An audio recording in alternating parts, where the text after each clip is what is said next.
Bonjour à tous, je voulais faire une petite vidéo rapide sur la restitution des cautions. Il y a beaucoup d'amalgames, je vois de plus en plus de gestionnaires qui restituent des cautions alors qu'ils ne devraient pas le faire, ou en tout cas qui ne veulent pas charger des réparations qui devraient l'être aux locataires. Donc je voulais clarifier un petit peu la restitution des cautions, comment ça se passe, comment est-ce qu'on détermine qui est responsable. Alors déjà, la première chose que je voudrais dire, c'est que tout n'est pas tout blanc ou tout noir. Et c'est un petit peu la difficulté de ces restitutions de cautions. Tout d'abord, quels sont les délais pour rendre une caution? À partir du moment où le locataire quitte la propriété, nous avons 30 jours pour restituer la caution. Si elle n'est pas restituée dans son entièreté ou partiellement, nous devons donner un justificatif au locataire qui décrit toutes les charges qui ont été retenues sur la caution, pourquoi, la nature des réparations, etc. Si la caution n'a pas été restituée et que le locataire n'a pas été mis au courant dans les temps, en tout cas qu'il n'a pas reçu la liste des choses qui ont été chargées sur la caution, le locataire peut aller au tribunal et les pénalités encourues pour le propriétaire sont jusqu'à 2 fois le montant de la caution. Alors comment est déterminée la responsabilité entre le propriétaire et le locataire? Qui doit payer quoi? Il y a tout d'abord ce que l'on appelle le wear and tear, c'est l'usure. Donc bien entendu, il y a des choses qui ne peuvent pas être chargées au locataire car elles ont été usées avec le temps. Alors c'est par exemple des stores qui ont été jaunis ou qui ont été abîmés, tordus par la chaleur ou les rayons du soleil. Ça c'est de l'usure pure et ça bien entendu on peut pas charger ce genre de remplacement au locataire. En revanche, un store qui a été cassé parce qu'il a été utilisé de la mauvaise façon ou de manière peu soigneuse, ça c'est totalement quelque chose qui doit être chargé au locataire. Vous avez aussi par exemple des réparations mineures. Le locataire a dans son bail en général une responsabilité pour des réparations mineures. Le montant est normalement fixé dans ce bail. Nous, Las Vegas Invest, on l'a fixé à 200 $. Donc toutes les réparations mineures, 200 $ ou moins, on les charge au locataire. Donc au moment du déménagement, le locataire a une responsabilité pour toutes ces réparations mineures. Il est écrit dans la plupart des baux que le locataire a une responsabilité de garder sa propriété en bonne condition et de manière propre. La saleté n'est pas un wear and tear. J'ai beaucoup de locataires qui viennent me voir en me disant vous m'avez chargé pour avoir nettoyé par exemple une tache de gras au plafond au-dessus de la cuisine, c'est avec l'usure courante, j'ai du gras qui s'est installé au fur et à mesure. Ça s'appelle du manque d'entretien. Il est normal régulièrement de nettoyer sa cuisine, de nettoyer un peu le plafond si en effet du gras qui s'y est installé. Et il faut déterminer ce qui est de l'usure, ce qui ne l'est pas. Des ampoules, j'ai eu par exemple la discussion avec un gestionnaire cette semaine qui me disait que des ampoules grillées ne sont pas à la charge du locataire. Je suis désolée, si les ampoules étaient en parfait état de fonctionnement, que le locataire a pris la propriété, le jour où elles ont grillé, il aurait dû les remplacer. Ça s'appelle de la maintenance courante et mineure. Donc il faut bien déterminer ce qui est de la faute du locataire, ce qui n'est pas. Il y a beaucoup de problèmes avec les peintures où les murs ont été fraîchement peints juste avant son emménagement. S'il s'en va 1 an plus tard et qu'il y a des traces sur les murs, on peut lui charger la totalité de la peinture ou des retouches s'il y a besoin uniquement de retouches. S'il vit dans la propriété depuis plus d'1 an, on considère qu'il y a de l'usure, on va pas pouvoir lui charger la totalité de la peinture. On pourra éventuellement quand même charger des retouches et éventuellement si la totalité doit être repeinte, on va quand même considérer qu'il y a de l'usure courante, donc on va pouvoir charger éventuellement une portion de la facture de peinture que le propriétaire a eu à payer. Toutes ces choses qui doivent être prises en compte, c'est pas évident, c'est aussi le job du gestionnaire de peser le pour, le contre, de faire son travail aussi d'état des lieux à l'entrée, d'état des lieux à la sortie avec un rapport, des photos, éventuellement des vidéos pour avoir des preuves. Tout ce qui va être chargé au locataire, il va falloir prouver que c'est des choses qui sont arrivées de par le manque d'entretien ou mauvaise utilisation du locataire. Donc comme je le disais, je vois de plus en plus de gestionnaires qui chargent plus facilement les propriétaires parce que c'est plus facile de charger un propriétaire. Le locataire, c'est souvent celui qui va disputer ses charges. À partir du moment où on a des états des lieux, et ben s'il faut aller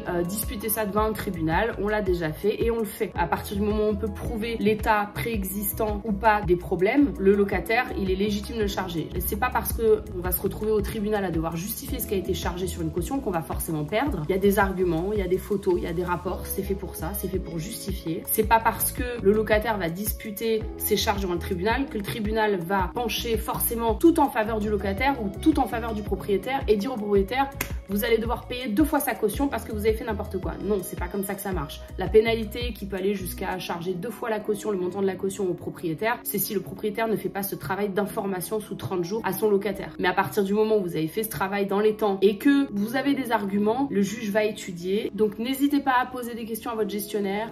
Beaucoup de gestionnaires ne veulent pas s'embarrasser avec ce travail de justificatif.